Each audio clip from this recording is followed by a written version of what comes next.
ఎండలు ఎక్కువ ఉన్నాయి కదా, చల్లని ప్రదేశానికి వెళ్ళి షికారు కొడదామని చెప్పేసి కాకినాడ కోరంగి వైల్డ్ లైఫ్ సాంచురీకి అయితే వెళ్ళిపోయాను రీసెంట్గాన.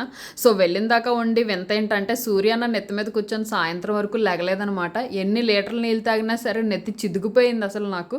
2 లీటర్లు నీళ్ళు తాగడం, 2 ఫోటోలు తీసుకోవడం, లీటర్ నీళ్ళు తాగడం, ఒక వీడియో తీసుకోవడం, ఇలాగే గడిపేసాము. సరే కదా ఆకలేస్తుంది అని చెప్పేసి అక్కడికి వెళ్తే ఫ్రైడ్ రైస్ ఉంది, ఆ రైస్ ఉంది, ఈ రైస్ ఉంది అన్నాడు. ఈ రైస్లో ఏమి వద్దని చెప్పేసి ఒక ఐస్ క్రీమ్ తీసుకున్నాను.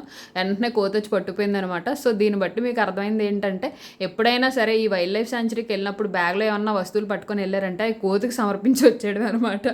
బ్యాగ్ మాత్రం ఎక్కడా పెట్టొద్దు. సో మీతో పాటు తీసుకెళ్ళండి. ట్రిప్ అయితే ఆసమ్ ఉంది అసలు. చూస్తున్నారు కదా, లొకేషన్ కూడా నెక్స్ట్ లెవెల్. చూడండి ఈ కోతి, ఇలాంటి కోతులు 1, 2 కాదండి, 100లో ఉంటాయి. మనం నడుస్తూ ఉంటే మన వెనకాతలు వచ్చేస్తూ ఉంటాయి. చేతులు ఏదుంటే అది విసిరేయడమే.